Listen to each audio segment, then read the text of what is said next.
Hello. What you're about to watch was filmed at the beginning of October, and I subsequently completely forgot about it, and I found the footage the other day. So apologies that this is incredibly late, but enjoy nonetheless.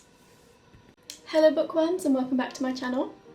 It is October now, which means it's time for a September wrap-up. Where has the time gone? September definitely felt like 30 years long, but also 5 seconds. I don't know if anybody else felt like that, but weird month, very hectic. Today I'm going to talk about all of the books that I read in September. I went on holiday for 10 days at the beginning of September, so I did a bit of reading then, and yeah, I'm going to stop rambling. Let's go. I started the month off with the audiobook of the Kiss Quotient. I'm not sure if that's how you say it, but we're gonna go for it, by Helen Huang, and this isn't my usual kind of read. I don't tend to read romance books, like very much this is a romance book, which is what the Kiss Quotient is, but the reason that I picked it up was because it is own voices, autism representation, and I have wanted to read something own voices for a while, so I thought I'd give it a go. Before I talk about the book itself, I am going to talk about the representation. I thought the representation was great. I got a little bit emotional because I saw parts of myself on the pages, and that always feels very validating, and it's also kind of comforting to know that there are people that aren't neurodivergent that will read it and get an idea of what it's like in the head of someone who is neurodivergent. Now, the actual book itself, as I said, it's not really my kind of thing. The reason I gave it a go was purely on the fact that it's autistic representation. I don't think it's an inherently bad book. I think it is a well-written book, and I think romance fans will really enjoy it. I'm not really a big fan of explicit sexual content in books, and there was just a lot. There was a lot, and I've sort of come to expect that in most romance books there's just a lot of steamy scenes, and yeah, it's just not my thing. I liked the characters. I thought Stella was likeable. Michael gets a lot of credit for kind of doing the bare minimum, in my opinion, and also the dominant protective thing that is a trope in romance it's not for me. I find it uncomfortable because it can cross the line into controlling, and I don't like that. It just isn't really my kind of book, so I'm gonna give it 3.5 stars, but if you are a romance fan, I think you'll love it. If you want to read books that have autistic characters in them, I would recommend it.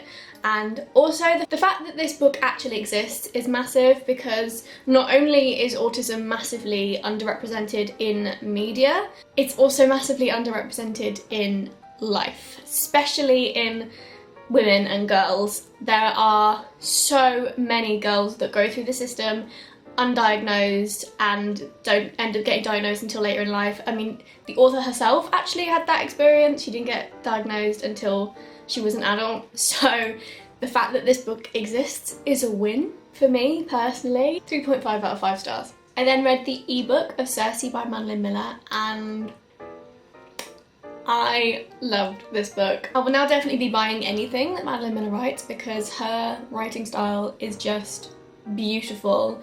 I was sort of apprehensive to read Cersei because I absolutely adored The Song of Achilles, and I'd heard very mixed things about Cersei, especially from people that love The Song of Achilles. So I wasn't sure going into it, but I ended up absolutely adoring the book. A couple of months ago, I actually read Pandora's Jar by Natalie Haynes, which is a non-fiction book about some of the women in Greek myth, and it's no secret that these women are badly treated.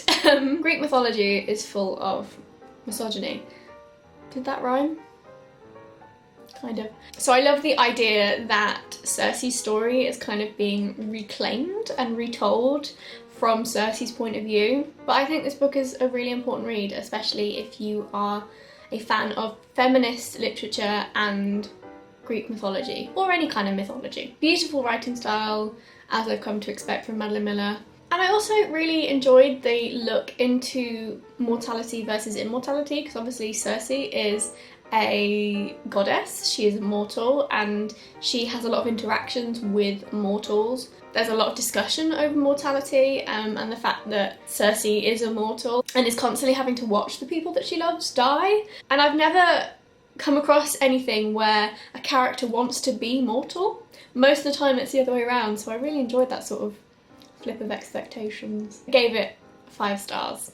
The next book I read was Last Night at the Telegraph Club by Melinda Lowe. This book is set in America in the 1950s, and the main character is called Lily. She is 17 years old and she is Chinese American, living in Chinatown in San Francisco. And this is basically the story of Lily coming to terms with the fact that she likes women. There is a lesbian bar called the Telegraph Club, which she visits, and that's all I'm gonna say, I think. This book explores the communism scare of the 1950s, post-World War II. It looks at what it's like to be a immigrant family in the 1950s, and obviously the main thing that it focuses on is queer history. I think this book is an incredibly important read. I was raised in the UK, I went to school in the UK, and there was nothing when it came to queer history. We were not taught a thing.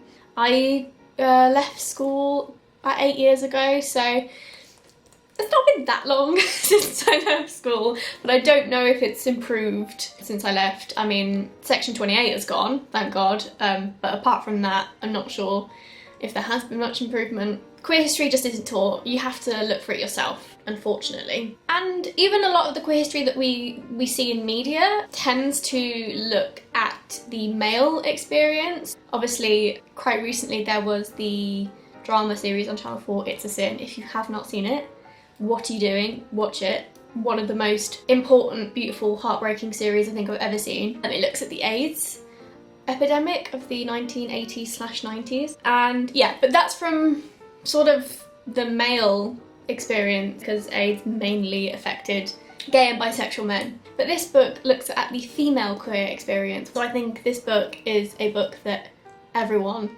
should read. Even though it's about teenagers, I wouldn't say that it is a YA book. It deals with some quite mature topics, and there is a intimate scene, so I wouldn't say that this is YA, but if you're a teen that can handle more mature content, then I wouldn't stop any teenager from reading it, because I think it is such an important subject. There's bits in it where they speak Cantonese and Mandarin, and it's written in Cantonese and Mandarin with a little English translation at the bottom, which I really liked. I think more books should do that when they're talking in other languages. And if you are looking for something similar to The Seven Husbands of Evelyn Hugo, then I would definitely recommend this. And I gave it 5 stars. The next book I read was If I Never Met You by Maureen McFarlane, and if you've been following my channel for 2 months or so, you might have seen that I have been falling in love with this woman's books.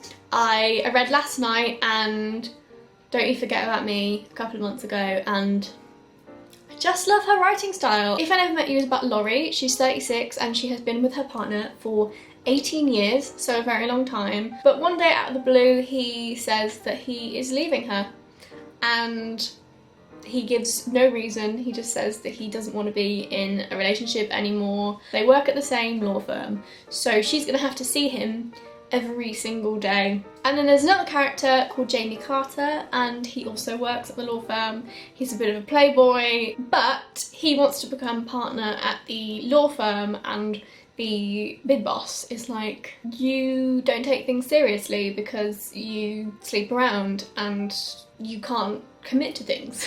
So they decide to pretend to date so that Jamie can get the partnership and Laurie can make her ex jealous.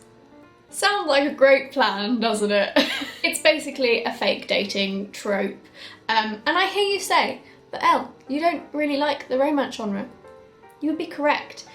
I wouldn't say that Maureen McFarlane's books are romance. They do contain elements of relationships, but the thing I love about her books is that she explores all kinds of relationships. It's not just romantic relationships. She looks at parental relationships, friendships. She looks at how you deal with emotions. In this book, McFarlane explores the idea of healing after being in a very, very long-term relationship. She also looks into parental relationship and traumas that you can get from bad experiences with your parents. I love how her books are about working on yourself and not about changing yourself or working towards a relationship. They are always about just working on bettering yourself, and this book is no exception. I love the development that both Laurie and Jamie have throughout the book, and I'm not going to obviously give any spoilers, but it's a very satisfying ending. And also, if you are like me and do not like explicit scenes, there is none of that in this book. There's obviously like kind of mentions of that kind of stuff, but there is nothing explicit, nothing full frontal, shall we say. And I was sort of umming and ahhing as to whether to give this 5 stars or 4.5 because it's not a perfect book, but I really enjoyed it, so I'd give it a personal 5 stars, but critically thinking it's probably a 4.5. I then read The Idiot by Elif Batuman. This book is about Selin, who is a freshman at Harvard University studying linguistics, I think. To be honest with you, I have no idea how American universities work. Like, she seems to be taking so many classes, so not really sure to be honest, but I think she's doing linguistics, but she also does Russian and some other things. I don't know. But she's at uni or college at Harvard. She's a first year. And this book is about her fumbling through existence. And that's it. I think the whole idea of this book is the sort of questioning the idea of what it means to be intelligent, because obviously the characters are at Harvard, which is one of the top universities in America, but some of the decisions that they make, especially Selin, are questionable. And obviously the title is referring to Selin, but I have seen a few reviews that were like, was the title referring to me? And I can completely understand why people would feel like that, because this book is slow as literally nothing happens. It's downright boring at times. I think one of the things that is quite enjoyable about this book is it's very fun to analyse and to read into, which I guess isn't for everyone. Not everyone wants to sit there and analyse what they're reading, but I do personally enjoy that sometimes, depending on the book. I also like the fact that it looks at situationships, because there's a character called Ivan in this book who is unavailable both in the emotional sense and in the physical sense, but Selin is absolutely infatuated with him, and a lot of the questionable / downright idiotic decisions that she makes are based on Ivan. Yeah, I've not seen many books that explore the awkward and kind of unhealthy situations that you can get yourself in as a early 20-something just coming out of school. I also think this book highlights for me the difference between YA fiction and non-YA fiction when it comes to if the characters are young. Am I making any sense? Right, YA is about teenagers, but sometimes you get adult books that are about teenagers that aren't YA, and this is one of those books. It's about teenagers, but it's definitely not YA. The reason I say that is because in YA books there's usually morals, and there's usually an explanation that if someone does something wrong or questionable, it's questioned. So there's some sort of moral there. You're going to learn something. You're going to learn that actions have consequences. You're going to learn that if you do something negative, it will have a negative impact. Whereas this book doesn't have that. When a person acts badly, they don't get any sort of comeuppance. And I think if a teen were to read this, they might think that some of the things that happen in this are okay, especially in the way that Ivan treats Selin. Not healthy.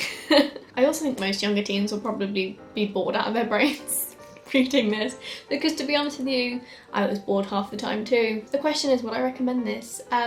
If you read just for pleasure, no, this probably isn't the book for you, but if you do enjoy analysing work or reading things that are a little bit different, then yeah, maybe give it a go. I'm still yet to make up my mind as to whether I actually did enjoy this book or not.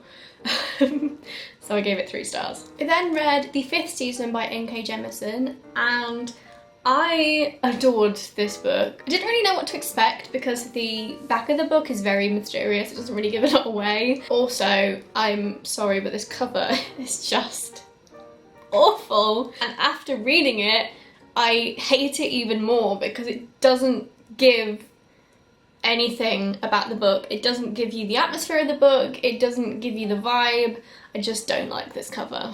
A little bit of background. I'm not going to give too much away because I think it is one of those books where it is more enjoyable just to go in blind, even though you will be confused for like the first 100 pages, but it's fine. So this is a dystopian fantasy and it is set in a world called the Stillness. The Stillness has a lot of these plate boundaries running around the place. So there's lots of earthquakes, there's lots of volcanoes, there's lots of tsunamis, just lots of natural disasters. And there's also these things called seasons, which is basically when the world ends.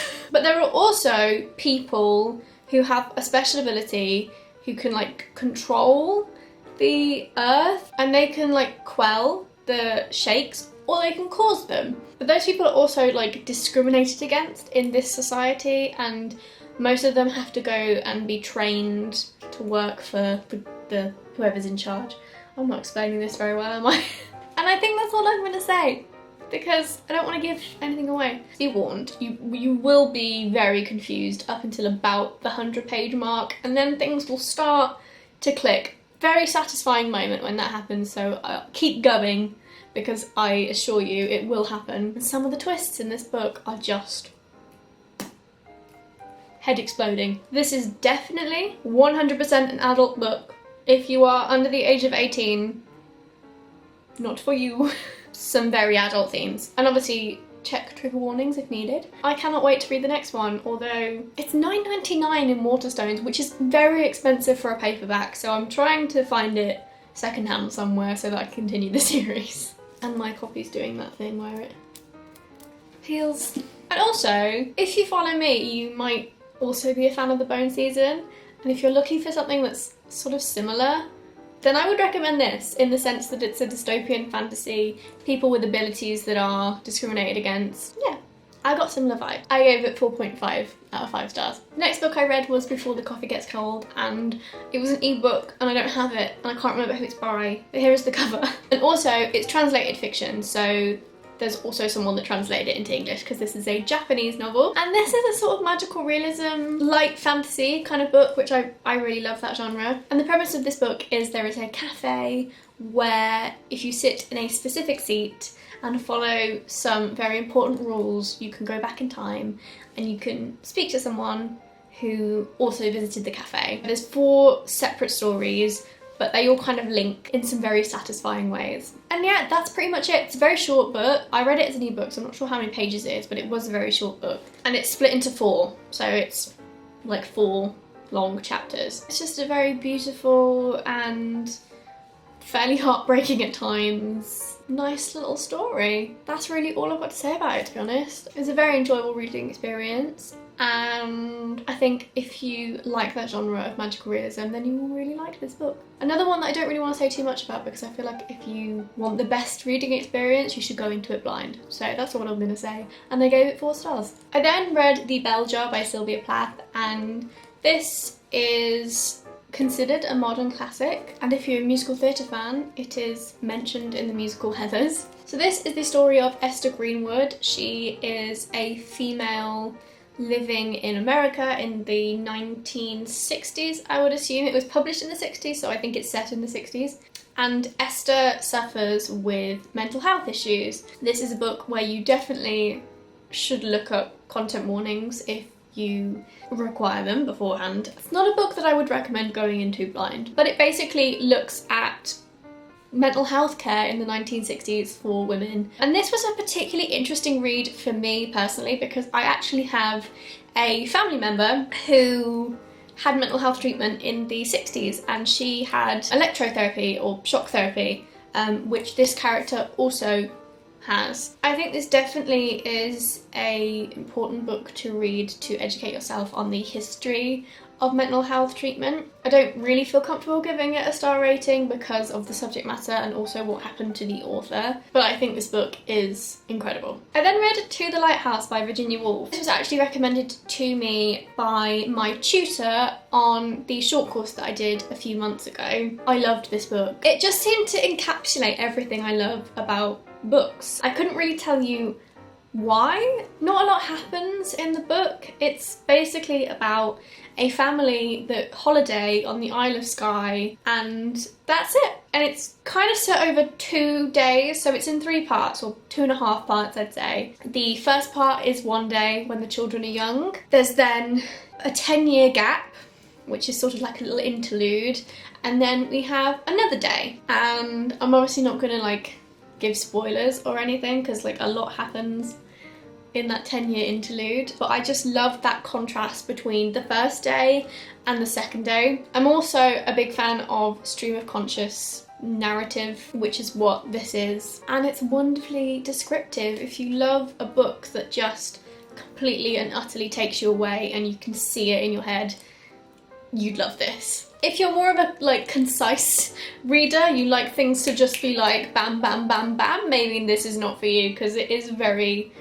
lyrical and floaty, and it also deals with some heartbreaking subjects. If you're wanting a nice fluffy read, just read the first bit. But yeah, I really enjoyed this book and I gave it 5 stars. And the last book that I read in the month of September was The Magician's Nephew by C.S. Lewis. Now this is, I was going to say this is the first book in the Narnia book series, but it's technically not, depending on what your viewpoint is. So you can either read them in publication order or chronological order. I have a box set, and the box set is in chronological order, making this the first book in the series. Look, there's a little one. This is the first book according to the box set that I own, and apparently also according to C.S. Lewis, but obviously he's not alive for me to ask him personally. But if you were to go publication order, this would be the 6th book in the series. I have never read the Narnia books, although I might have read The Lion, the Witch and the Wardrobe. I think I had it on cassette, but I can't remember. But what I can remember is that I loved the BBC series. I don't know if anybody knows it. I think it was made in the 80s. It looks like this. I had it on DVD. I mean, the special effects are laughable, but I love the nostalgia, and I've never read the books. I came across the books in a charity shop for very cheap, so I thought I would read them, and to be honest, we didn't go off to a great start. I did like the fact that these are illustrated, and I have never read a book that's illustrated before just because I didn't read books when I was little, I listened to them, so I missed out on illustrations, which is kind of sad. I forgot how biblical these books are, and I don't have an issue with them being biblical, but the Garden of Eden story is not my favourite, so having it retold in a children's story just isn't really for me. Didn't love it, but we're gonna carry on. I've heard that this is the worst book in the series, so hopefully it's just gonna get better from there. I think I'm gonna love The Lion, the Witch and the Wardrobe, just purely nostalgia, because I do love the TV show. Not a huge fan of this. I gave it 3 stars. Those were all of the books that I read in the month of September. Let me know if you've read any of them and what you thought. I'm probably still going to continue to be very sporadic on this channel just for a little while longer. Hopefully the new year I will have lots and lots of ideas and time and it'll be glorious, so sit tight. But I will continue to bring you videos like this at least once a month, hopefully some more, because I do love making YouTube videos, I just don't have time at the moment. If you enjoyed this video, make sure to give it a thumbs up because it makes my day, and if you're new here, make sure to subscribe because then you get videos maybe once a month if you're lucky. Thanks for watching guys, and happy reading.